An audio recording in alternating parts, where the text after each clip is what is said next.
that's when it's at 0 because there's no more velocity to like keep pushing it up. Yeah, that was kind of a I don't remember. that was kind of a weird argument.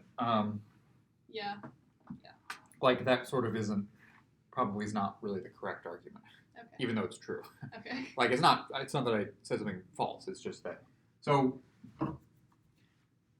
I mean, yeah. The thing that's okay. I'll tell you. The thing that's making this confusing is not. So if what do they call it? X or X is a cos. So if X was a cosine omega t, right? If they said this is the oscillator, show that at the maximum position, velocity is 0. Yeah. This would be very easy. Well, it would eliminate that one difficulty we had. Right. The fact that they say this is a little bit. So let's just what happens. So what happens if we take a derivative? So obviously, this is going to be the velocity. So if we just do this, we get a omega minus a omega sine omega t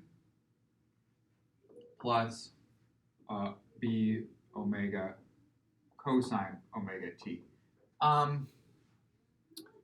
Yeah, and now if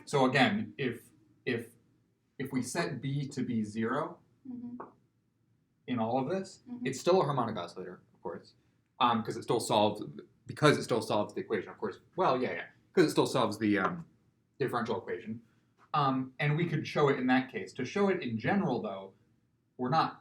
I guess we're not really supposed to do that. And if we say that this is maximized, well, yeah, I sort of don't know how to say it. That's not either incredibly simple or okay. Here's the confusion.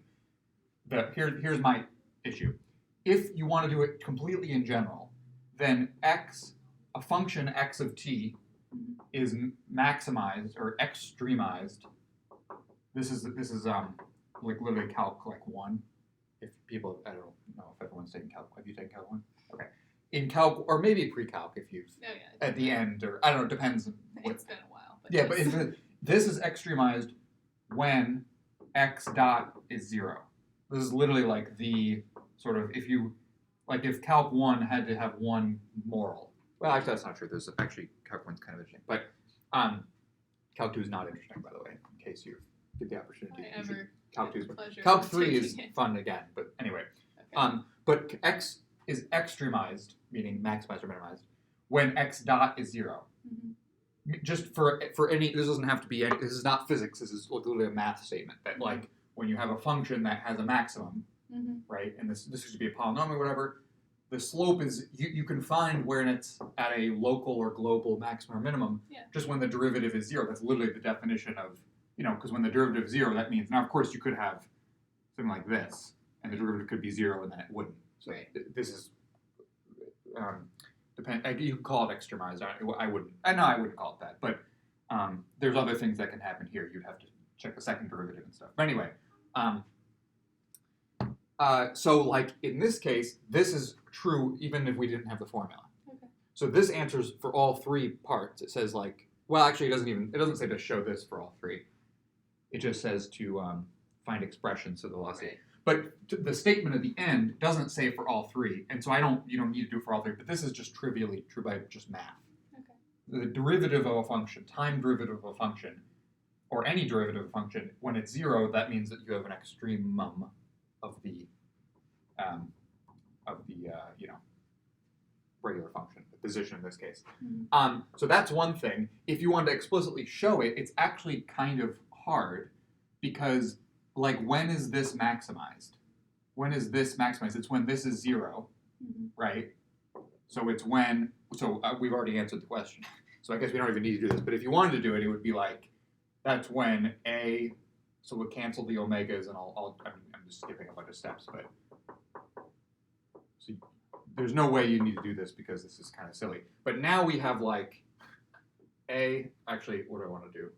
I want to say b over a is tan omega t. So what I did is just divided cosine. It can't divided this. Yeah. Now,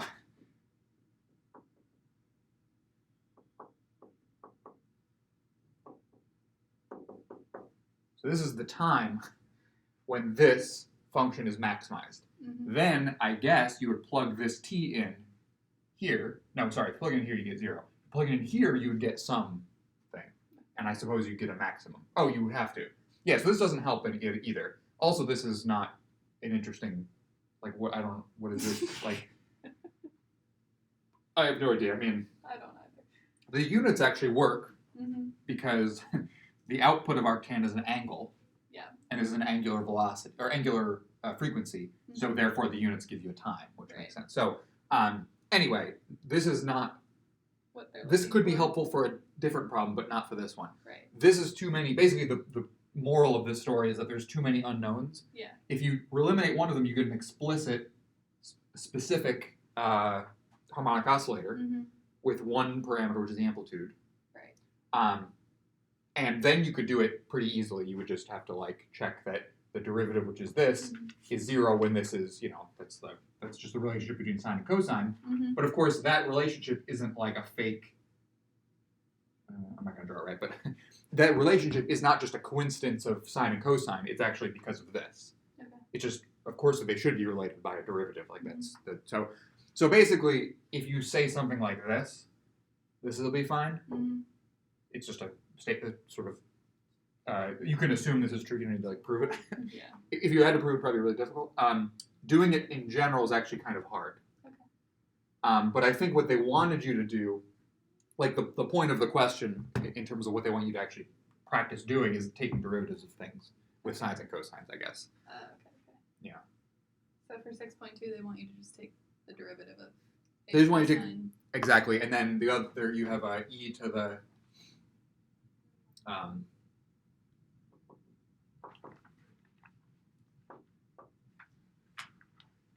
What do they say? They do it with a phase first. So they say a or d or whatever, cosine omega t plus phi. So that's not quite b equals 0 because of course. So this and this have the same information because we still have two unknowns, Mm-hmm. just like here. So again, actually in this case, you could do this method directly. It wouldn't have those weird arctans because we only have one trig function. So if you took a derivative, you would just get a omega sine omega t plus phi, and then you just have to know that this is, again, I guess it's still kind of a version of this statement, which is just that sine and cosine, even if they have a phase, doesn't matter. If it's because it's the same phase here, and we took the derivative, of course, we had to keep the same argument. Mm-hmm. So this has to be the same as this, meaning that if you know that sine and cosine differ by, they sort of differ by 90 degrees. That's not a good way to, how do I want to say it? You just have to know about cosine and sine, that when one's 0, the other one has to be max or min. Mm-hmm. That's just a property of something like that. Anyway, whatever. Looks kind of like that. The point is that when one's 0, the other's max or min, but that's just a relationship that reflects this fact and the fact that they're derivatives of each other. So it all comes back to this. So this statement is totally fine to prove the last thing. To actually take the derivatives, though, that is just like a little, you have to write it out because that's what they want to do. This one is a little more, well, it's not that much harder, I So you guess. have to take the derivative of all three of those equations? Yes. So Okay. one's here, one's there. I mean, I'm sort of doing it all a bit. Yeah. One's here, one's there, and then this, you get this, and now this doesn't really, so I don't remember why. There was a reason why I didn't like this on the other day. I don't remember why it was, though. Don't remember either. Can't lie to you. Oh, no, I honestly, I really don't remember because, oh, no, well, see, okay. I think someone just asked what RE meant. Yeah, but I forgot, there was some reason why I thought it was, like, really difficult in general, but it's not difficult. Wait, oh, there's a phase. No, that still doesn't matter, though. Yeah, I don't remember. Something bothered me with the phase, but I don't think that makes any difference. So for this version, yeah, we have so we have the real part of this complex. So this statement here is this with b is 0. Oh, Okay. okay. Because, actually, sorry, it's this. is what I should say. It's not Yeah. not this here because we still have the unknown. Yeah. So if I took away that phase, it would just be literally this. If I didn't put it here, we'd have a complex function, and the only we can't you can't say, oh, where's the and I said this the other day, the position of my harmonic oscillator at some time is given by a plus bi. This not meters, like what, I don't know, that doesn't make any sense, right? So you couldn't have two. There's two, it's kind of like if you gave me like a three-dimensional vector, you'd be like, well, it's not three. Yeah. What is that? Like, no, it has to be it's a number. Yeah. So the output is the wrong format. So it turns out though that this behavior,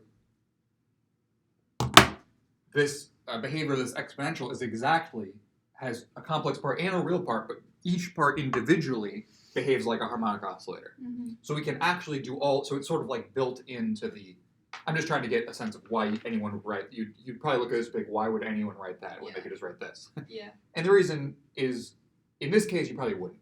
You probably pretty much would always use this. Mm-hmm. But in general, complex numbers, and especially exponentials of complex numbers, have this, it's like this very, very nice types of functions that are very simple in the complex plane, that actually has all the structure built in. So it just happens to, so the real part would just be, you just have to write it out, and we know by the, what's called Euler thing, that you can write it as cosine plus I sine. Right. And if you do that, the real part just means set everything with, a plus bi, set b equals 0. So the real part of this is a, right? The other one would be the imaginary part, which would be b.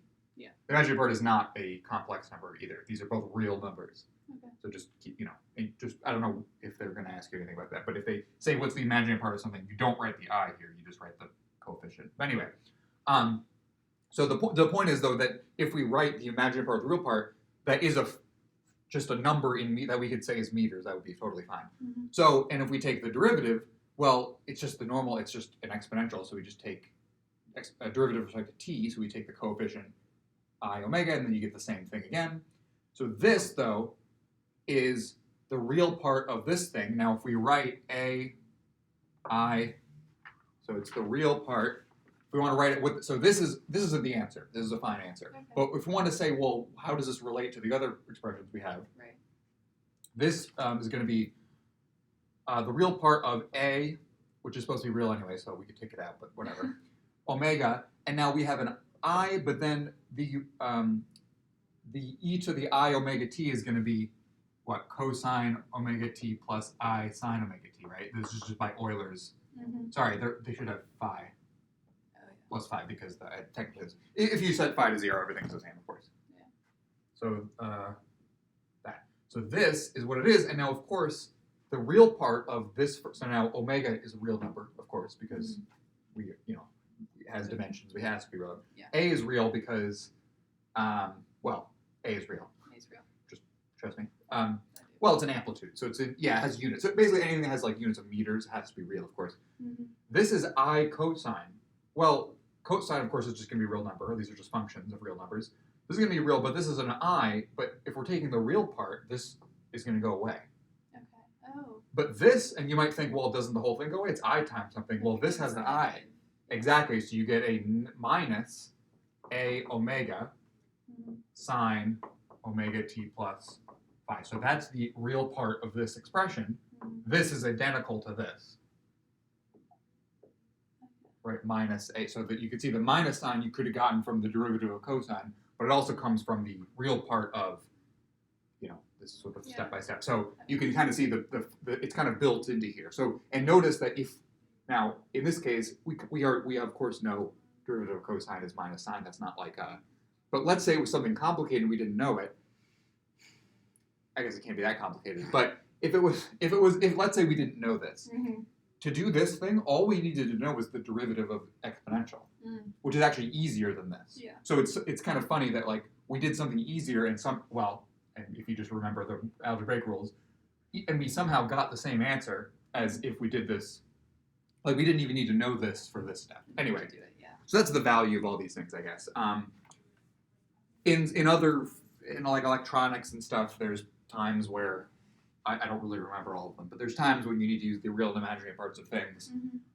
like you could draw. Well, I don't know. I'm not even gonna draw a picture. I don't know enough. There's things called phasers, not like a Star Trek, but like a, Figured not but like that. a yeah, no. It's there's something called. Okay, I'm not gonna say anything intelligent about it. when you do those diagrams like RLC diagrams that I was drawing last time with an inductor and capacitor and resistor and all this stuff. Yeah. I don't remember how to draw. Anyway, you could sort of talk about that as like the phase of, like you could talk about it exactly the same way to talk about this. Okay. So just like we said, the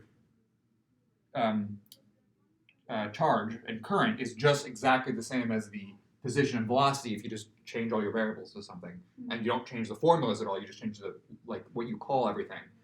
You can talk about this phase, and it actually has a sort of a more interesting meaning in electronics. In here, it doesn't really matter. It just means like 2 pi is one full evolution, and so like pi is halfway done. So it's kind of like the phase here is really like not the phase here, but like the total exponential. It's kind of like how much are you done out of 2 pi of the rotation. That's a silly thing to do, but with like AC circuits and oscillating things and stuff with circuits, it's actually sort of more meaningful to draw like a diagram that rotates, because when you exponentiate something with an I, you rotate in the complex plane. So anyway, and then there's a reason for the imaginary part too, but I don't remember what it is. So I don't need it right now. anyway, in case you ever need something with electronics, you might want to remember this, but for now you probably don't need to. For now, I'm okay. Yeah. Okay. Does this all make Yeah, that sense? made sense. Okay. Yeah, thanks.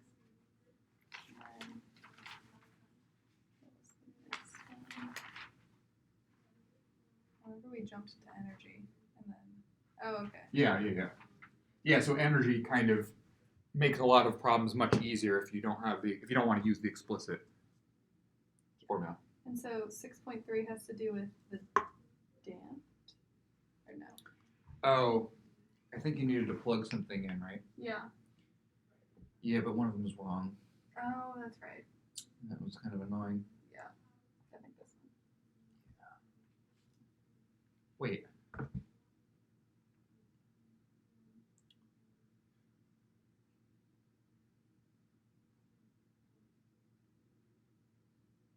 Oh, maybe it's not wrong.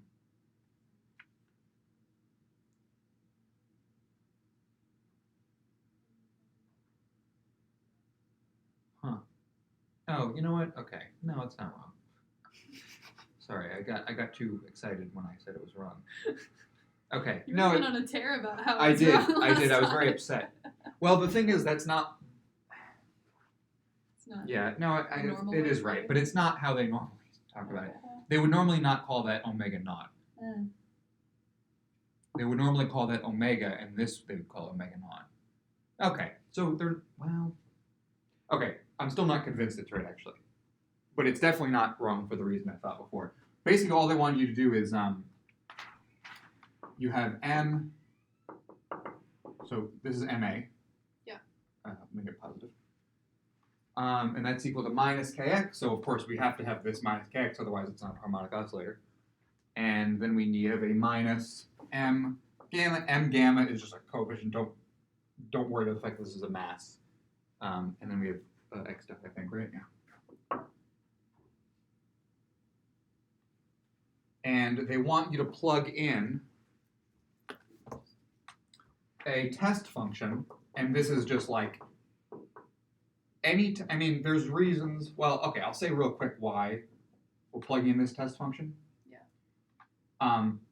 Because this is a first order, so I said before, so first order, it's a second order, there's 2 dots, so second order linear differential equation. Linear means there's no squares on anything, or powers, or square roots, or anything like that. Every derivative is just to the first power.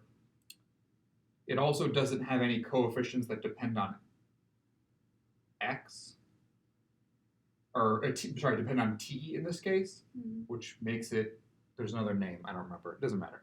The point is that if you have a nice differential equation with this, which just means that you have something like this with perhaps A, B, C, where A, B, and C are just numbers. This means they're an element of the real numbers. So if these are real numbers, they're not like if x is dependent on, or if y is dependent on x or dependent on t, if they had t's in them, it would still be fine. It just wouldn't be the correct type. But if you have that type, there's names where you can look up, but you could use this as your test function, and you basically can always find a solution. Okay. And now, if you can't, you would just plug it in and it wouldn't work. So there's not much risk in it either. But so if we plug it in, well, let's just actually write the derivatives out. So we get I omega dE to the omega t plus phi is in the numerator, or I mean in the exponent. And you can kind of see the value in doing the exponential method as opposed to the cosine sine because it's just easy to do the derivatives. Yeah. Right, exactly. So now let's plug it in. So we get m. So I'm going to plug in the first term, which is going to be mx dot. So it's minus m omega squared d e to the I plus phi is minus kx, which is d e to I omega t plus phi, minus m gamma I omega. Okay? Mm-hmm. And now, of course, so they told us an expression for omega, I believe. Oh, no. They just, okay, the first step is to just show that this is, that substituting this function in works at all. So that first step we have to show this function works. So this is actually exactly what we need to do. So, good. Okay, so now, what can we do? Well, this looks like a nightmare, but everything has this exponential in it. First of all, everything has a d. So, of course, we can just cancel that. But everything has this exponential in it. And now you might worry, now actually, I should have said, you got to be really careful with canceling things because, as I think I said in another homework or something, when you cancel things, you're specifically not considering when they're zero.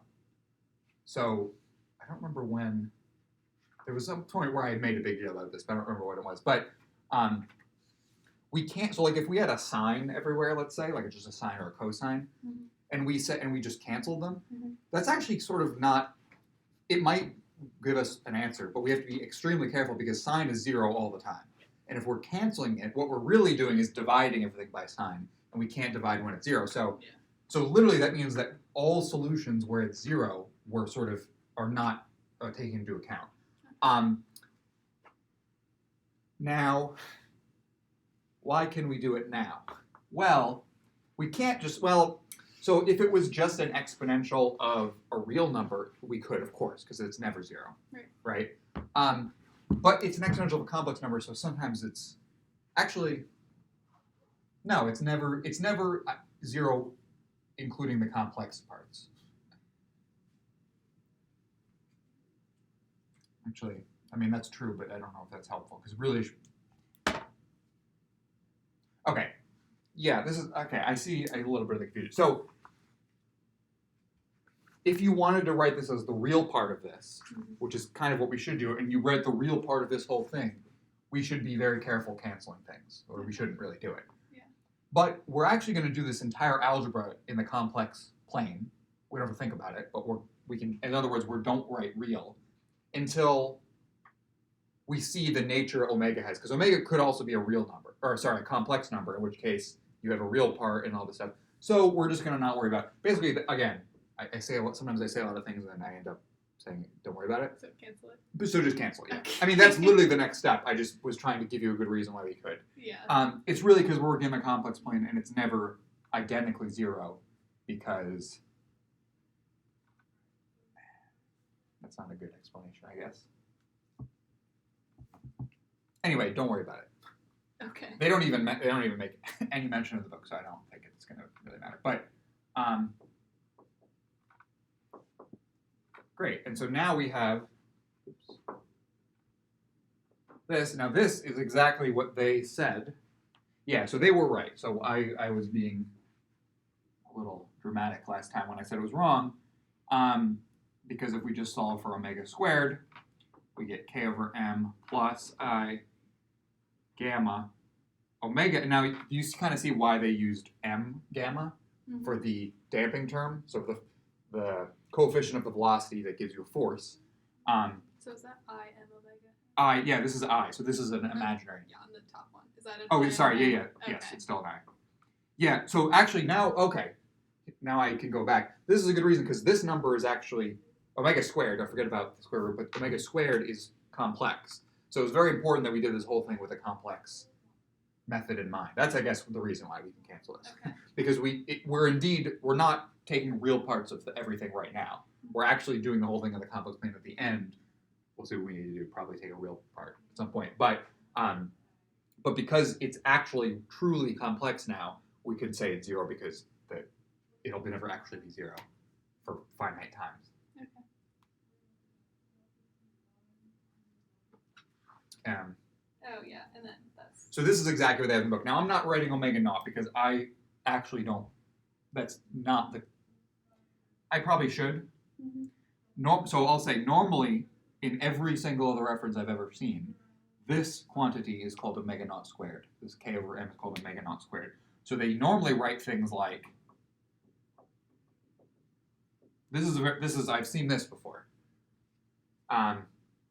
So this is a quadratic equation you could solve for. They call this omega naught here and here. Mm-hmm. I don't see why. That's sort of I don't like that at all because omega naught should be. Well, okay, I see why they're. Okay, you know what? I do see why. Because, and let me just say over here real quick as a side note. I'll just say it out loud. I'm not going to write it. But there are 3 omegas sometimes you'll see in these formulas. And I think the reason he's doing this, Mm-hmm. right, is so that, and then 0, whatever, is because he doesn't want to confuse it with 3 omegas. The 3 omegas are the natural frequency of an undamped oscillator, which is radical k over m. Okay, that's just for undamped. Then there's the damped oscillator, which, again, traditionally they call omega, which actually we don't know yet. We have to solve for it. It's the solution to this. And then there's the driving frequency, which is when you have a driving force, so you put a plus, cosine something, and you put a new frequency that's completely separate from the system, as I was talking about last time with the driving force. You could have a driving force it doesn't have anything to do with the frequency of the frequency of the natural system, damped or undamped or whatever. So sometimes they have 3, and then you'll remember last time we saw that your coefficient, if you have a driving force, forget about if it's damped or not, but if you have a driving force with, let's say omega driving, you get a d, like a what do you call coefficient amplitude that looks kind of like this, where omega, and has some other stuff too, has like that or something too, but this is the natural frequency, and this is the driving frequency. So the driving frequency it's just an input to your system. The natural frequency comes from the parameters of the system. It's based on the mass and all that stuff. And we saw that because the coefficient looks like this, if these are very close or equal, like let's say you could tune the driving frequency, if you get them to be equal to each other, in other words, you're driving it at exactly this might be called its resonance frequency, you would get a thing called resonance, which is when, and now let's say there was no damping. If gamma was 0, there's no damping. Then the amplitude would actually go to infinity, and of course that's what resonance is. And so anyway, anyway, that was all. So the reason I think he wants to call these omega naught is because he doesn't want to confuse you with the 3 things. But I actually think it's more confusing because there really are 3. There's a sort of undamped. If there was no damping, what would it be? Then there's a damped frequency, which is slightly less, and you'll see why, because this probably should be a minus or something. Actually, so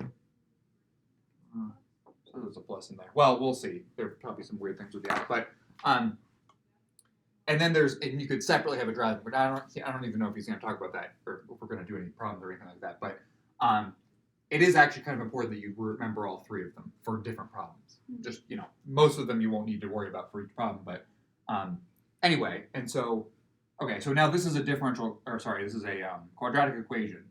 So we could solve this with the quadratic formula, and we get whatever they say. Yeah, so they just tell you. I'm sure that's right. I wasn't trying to be sarcastic. It probably is right. So you get omega and it's probably radical k over m plus minus something else. I think it's complex again. So so the problem whatever 3 or whatever. Yeah. Is literally just, so it's just this. It's plugging in that formula to the differential equation, which is the actual sort of force equation that's physics.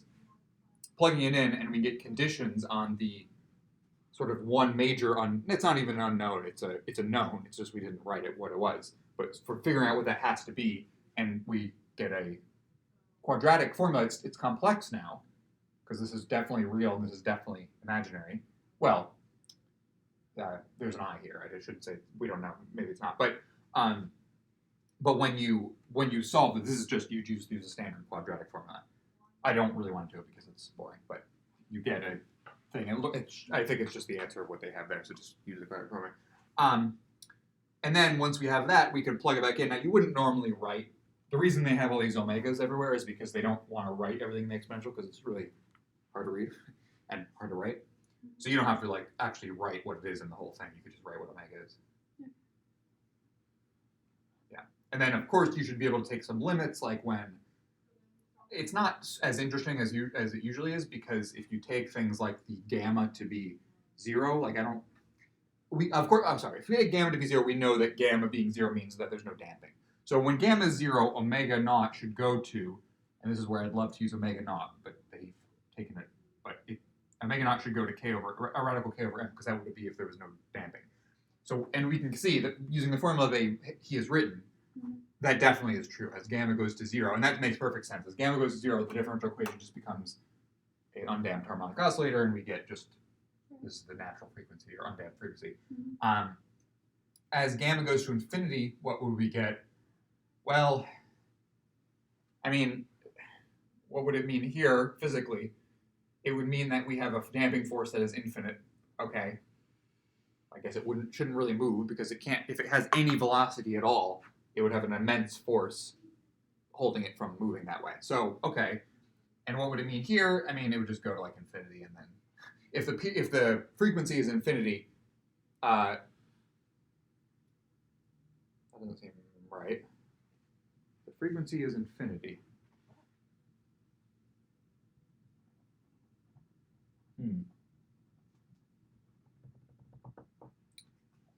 Yeah, okay, that's a little weird.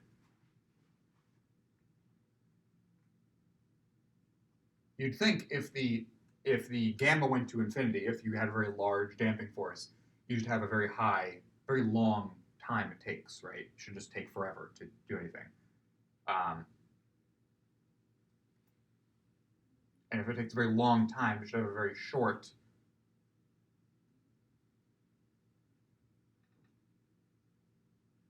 I'm confusing myself. I don't know. Anyway, the point is that it should work out. I don't know. You can figure it out. Anyway, okay. Does that make sense except for the last part? Yeah, you had me to the last part. It's for some reason it's very hard for me to think about frequencies and periods. Like to do inverses in my head, it's for some reason really hard for me. I don't know why.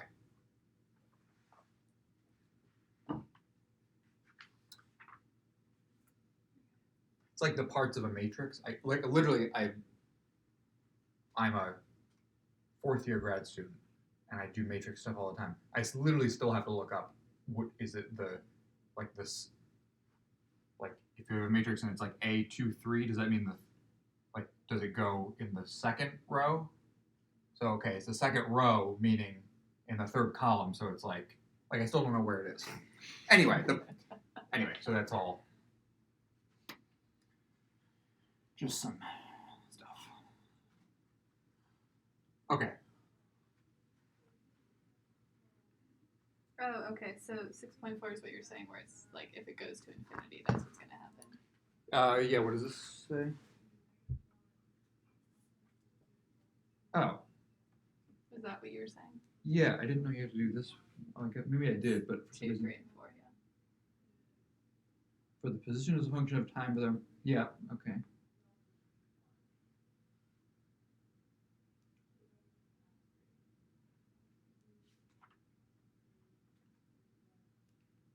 It's a little weird. Don't they give you the answer? It's right here. I don't know why they say given the. Oh, sorry. Okay, given the form for the position as a function of time of the harmonic oscillator, describing in the effect of d, omega naught, and delta. Okay, so how would, so if we have d, so this is the x of t, right? So what is, so we saw that that solves the differential equation. None of these variables, d, omega naught, and delta, none of them are in the differential equation, right? So that's kind of interesting. That means that we started with the differential equation, which was F equals ma, right? That was our differential equation, where F was a specific force. And somehow we got something with brand new variables, and that's supposed to explain it. So that's a little bit weird. So we kind of need to understand them, that's sort of the premise of this question. These two are d and omega are unknowns. They're not given. They're they're unknowns basically because the differential equation doesn't tell you anything about them. They can be, in other words, they can be any value and it would still solve the differential equation, because we saw that when you plug in, this is just for this, right? If you plug in this, we can see that d immediately is going to cancel, right? Just do the two derivatives and get a d here and d here. Those are going to cancel, and so d doesn't matter at all. Can't be 0, I suppose, but whatever. I mean, if it's 0, then the second derivative of 0 is still 0, so it's fine. And delta, as we do two derivatives, like delta doesn't matter, and we can still cancel the exponentials because of all the nonsense that I was saying. And so the delta, so neither of these are determined. Omega is determined, as we just saw in the previous problem, which was harder, which is just that if we plug it in, it doesn't work for just any omega. It only works for omega squared is k over m, right? So this is actually the most interesting one. The other ones, well, okay, let's just say, so what is d? D is the amplitude. The point is that everything will work. This force and this, F equals ma here will be fine if you just make the amplitude whatever you want, right? In other words, it's completely, in other words, and actually another way to say it is that this frequency is completely independent of the amplitude. So the difference between this function, and this is just, you could, if you want to think of graphing it, just replace it with a cosine. You could say it's like this. This is one example, or this, right? These are two kind of close. Let's just pretend they're, yeah. So these are two identical, what do you call it, positions of the harmonic oscillator with different amplitudes. Because d is completely not determined by anything else, it's not even related to any of their variables, I could just change, I could double it, and nothing would be different except for it would go twice as far. Now, of course, if we take a derivative to get the velocity, we'll see that the velocity also has a d in it, like the max. So d is the max position, right? Because this is like a cosine, which can be max 1. So the max position is d. What is the max velocity then? This is gonna be annoying in the. I'm gonna replace this with cosine. It's the same. It's just the real part, but it's just gonna look kind of messy. So we get d sine. Right. So the velocity is d omega. Right now, so that's important. That of course it can't just be d. We know it can't be d because it doesn't have the right units then. Because we know here d had units of meters. So d here can't have units of meters. It has to have something multiplying it by units of 1/seconds, which is omega is perfect. So d omega, but it still depends on d. So that means if we double the amplitude, then the max velocity, which again, it happens when everything else is 1 because it's a sine, right? That means that the max velocity would also be doubled, right? It would be, now omega is completely independent, as I've been saying. All right, I should really put a not because it's just this now. Yeah, and so as we increase the amplitude, of course, the max position and max speed, which occurs here, of course, are going to be increased by whatever fraction we want or whatever. But it doesn't affect anything else. And similarly, the phase here carries through everywhere, but it just sort of shifts. So because this is adding something to the time, something multiplying by the time, this is the time dimension. So all that does is just shift everything this way and this way. So it doesn't affect anything with the actual dynamics. And of course, in in physics, there's nothing that actually is special about t equals 0. We can always shift time to be 0 whenever it's convenient. So we could always shift time for a specific system so that the phase goes away, right? If you said time was 0 when it was like, you know, I don't know, back here when it was like on its way up. Mm-hmm. If this was t equals 0, obviously it's so silly to pretend the line's here. You could just be like, unless you had a specific reason, like, I don't know what reason, you'd have something else happened at that point or something, so you might want to use that. You, of course, could just shift it. Now, shifting t, so this would be like t equals 1, and now just shifting t to like t plus 1 or whatever, or t minus 1, or wherever you, I guess it's t minus 1. That's the same if you'd like plug it in here as just adding a phase. Oh, okay. So it could, because in other words, it would just be like, it would be like omega t minus 1, right? This is the same as omega t minus omega times 1, or t, let's say t naught, right? Omega t naught is just a constant. Sorry, I'm saying, okay. Okay, the point is, I feel like I'm using too many new letters. The point is that if you shift t by a constant, you get an extra term that's just a constant. It's going to be a frequency times the time, which is an angle. So it's just going to be a constant fixed angle. So it doesn't actually affect, and so again, it doesn't mean anything physically. The only time you'd ever even use a phi is because you had some other phi non-zero, is because you had some other event that you need to care about, or something like that, where you've given t equals 0. Now, of course, I've been saying that we have these two unknowns d and phi because we have a second order equation. So we can't just always set this to be 0, because if we had some initial condition, so initial condition, we have to have 2, right? This is an example of initial condition. We have to have 2 initial conditions. Now this is exactly telling us that we have a specific time and a specific position. So this is giving us, we can't set phi equals 0 all the time. We can't set it equal to 0 in this particular case, but if we're given the initial conditions, because in this case they're telling us, it's not like we're free to adjust time where we want. They're telling us time 0 was when it was at 0 position. So we have to, now in this case you could see that you could just use sine and it would be fine, but sine and cosine are related just by a phase of pi over 2 anyway. So pretty much always you can get away with either using sine or cosine and just getting away with no phase. But it's a real sort of important thing. Like, you can't ignore it mathematically. You can just usually get rid of it in sort of nice ways by replacing sine and cosine like that. So anyway, so those two are not as interesting physically. Okay. Omega, though, is physically very interesting because it's a frequency. It's specifically this, the time between here and here is the period. Mm-hmm. And it's going to be 2 pi over omega, which is 1 over f. So omega is an angular frequency, so it tells you, it tells you how many, every second, how many radians do you go through. Mm-hmm. That's very important in cosines because their input is in radians. But it's not very important in real life. No one really cares how many. First of all, it's not even really radians, because when something's moving back and forth on a spring, there's no circles. Right. So there's no radians. So it's kind of silly that it's in radians at all. So normally we care about the time for a full cycle, which would be, it would be 2 pi radians over, and omega is going to be the number of radians per second. And so this is going to give us the time for 1 when it goes to 2 pi radians, basically. This might not be an easier way to see it. But anyway, this is going to be the same as 1 over the frequency. And this is called just not the I've been calling both. They call both of them the frequency. This is really the angular frequency.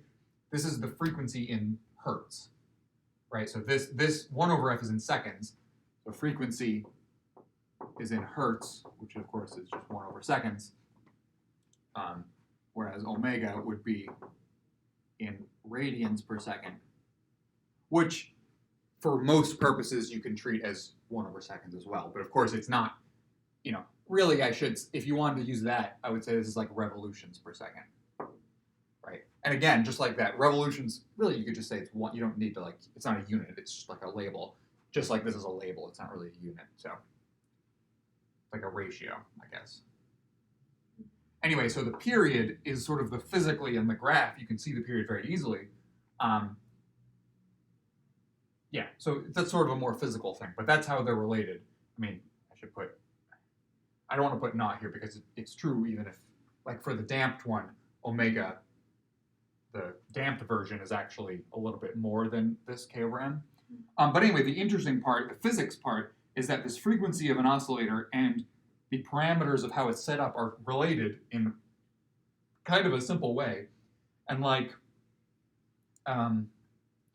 it's actually kind of, maybe, I don't know, so maybe your intuitions are different, but to me, it's, when I learned this at some point, it seemed like kind of weird that the frequency of a harmonic oscillator didn't depend at all on the amplitude. It kind of seems like if you push something a lot farther, well, it's going to take longer to like oscillate, right? But as you can see, of course, it only has to do with the mass and the spring constant, right? It has nothing to do with the d. The phi has no relation at all. Yeah, I don't know. Maybe that's just me. But actually, in the other case of the damped one, it does depend a little bit on the velocity, because of course, if it's going faster, you'll get more friction and all that stuff. So that's, but you know, and what was I going to say? This is actually, so if you do the same exact thing, so I'm not going to do the whole thing, but for a pendulum, you can model it as a, so if you did it exactly, you would get a differential equation that has, it would look like minus m, I'll say theta double dot. So theta, so if you have a pendulum, it'd be like this, and this would be called theta, right? So this is actually like a harmonic oscillator. But instead of x being the distance, it's the angle. But it actually kind of looks exactly the same. You get, let's see, the restoring force is going to be this, which is like mg. What am I missing? Oh, sorry. It's going to be ml. So the L theta double dot. So L theta is this length here. It's S, right? It's like when you do rate L, theta is S over R. It's like the arc length over the radius, right? So that gives you an angle in radians. That's the same as this. So this length is L. This distance that it travels is actually S. And the second derivative of that is just second, because theta is the only thing that changes. L doesn't change. So you get this, and then this is the restoring force. Now really, sorry, this is the restoring force. Really, you get mg sine theta, right? Like it's a ramp like problem. But sine theta equals, if you did sine theta is this, that would be a different equation that is completely impossible to solve. Like there's no method, like there's no functions in the world that solve it. So we use the Taylor, the small angle approximation, or the Taylor thing. And so sine is approximately theta. And so this gives you exactly the same. It actually gives you omega naught squared is g over L. Actually, it might be L over g.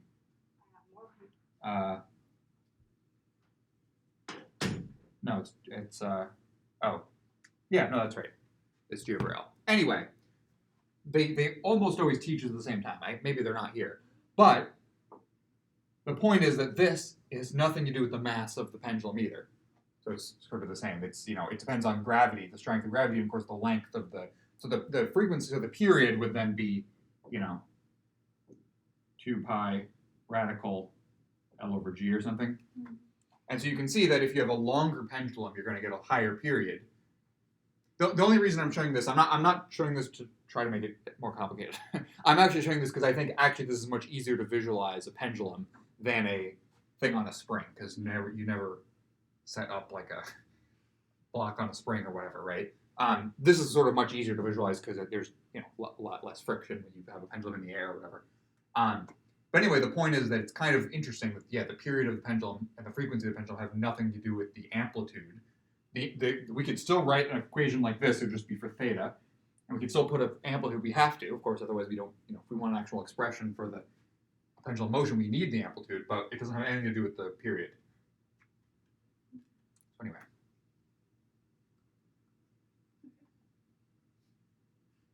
So when you affect D and delta, you don't get any change in the frequency.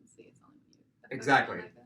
We only have to change the frequency. You'd have to change K or M. So basically, like D and delta have no real effect when you like. They have, them. in physically, they have a real effect, as in like The amplitude gets the amplitude could be big. That would be that. I mean, I would call that like a physical effect, but that doesn't change like doesn't change the frequency. I guess I shouldn't overstate it. I guess okay. I was kind of exaggerating. Well, not exaggerating. I was a little overstating how little the amplitude matters. I meant it doesn't matter for the period at all. Right.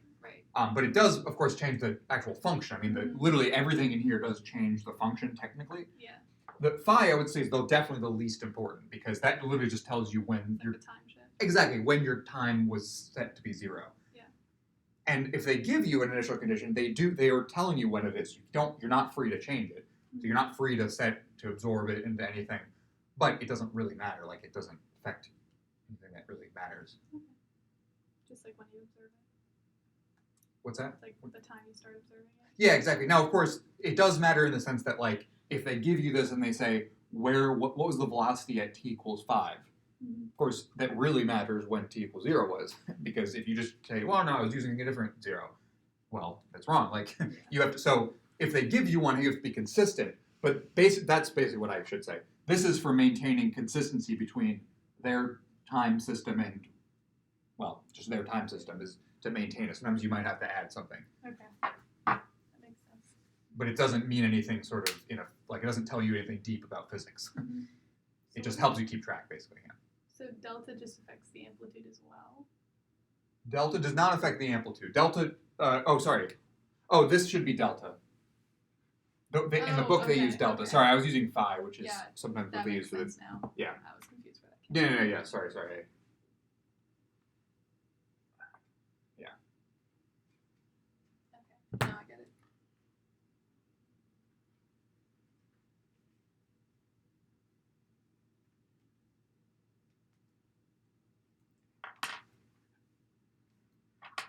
Pendulums are actually more interesting, so we really should do those. But I remember that from like high school. the only problem, Like Newton's the reason they cradle. wouldn't... What is it? Something like Newton's that. cradle, yeah. Yeah, there's one like on the floor. There was one on the floor over there. The only reason they don't want you to use, or the only reason in real life you actually can't, is because this is not an approximation. Mm-hmm. This spring on a block on a spring. This is not an approximation. This is exactly right. This is an exact formula, whatever. This is actually only an approximation because in the differential equation step, you didn't even, not even when you solve, but in this equation step, you have to approximate sine as theta because it's like a scalar expansion, small angle. Oh, okay. Because again, there's no, if you literally try to use any computer or person that knows how to do differential equations, there literally is not like most, like kind of like, how in calc or whatever, you do integrals or whatever, and some of them are just like, oh, this isn't one of the, like if you write a random integral, it almost certainly just has no solution. Like you can numerically do it. Mm-hmm. There's a number if you give it bounds, but there's no like function that tells you the answer sometimes. So in this case, that's the same thing. Cool. Anyway. Those are all my questions. I'm good. So for those 3 equations, Yeah. are they basically just the same thing in different forms? Or Yeah, would they you are. use them in The- different situations? No, they're the same thing. They describe the same things, but of course they use different variables. Well, the second one and the third one are identical by definition, so they're completely. Now we might want to use the third one I did race, but when we did for all this stuff, okay, you have to use the third one because, well, yeah, you do have to use the third one because you need to have your exponent be a complex number for that to get this like omega squared. There's an I there, like it wouldn't work, so you need to use the e to the I omega t. But what's written there, the second and third are exactly identical. The first one is not. It describes the same information, but of course it's not like B and delta are the same, right? B, so it'd be like, yeah, it's just like one of them allows you to shift your wave, and the other one just allows you to add 2 waves shifted already. And you can actually get to any wave, not any wave, but any wave of that form, by either shifting your cosine wave or by adding a sine and cosine wave in different amounts. So don't, it doesn't, don't worry about the explicit relation because that was last time someone asked about that. And it's actually really complicated because it's, anyway, the relation between B and delta basically. But anyway, yeah, so they describe the same information. They're all solutions to that differential equation. Okay. Yeah. And you can see that because we had the two parameters D and delta, we knew we had to have two unknowns or whatever. And so when we write it in this other form, A and B are the two unknowns. We had to have two. We can't. There's no way to rearrange it to get rid of one of them, right? So anyway, it's just whatever place is easier to put them.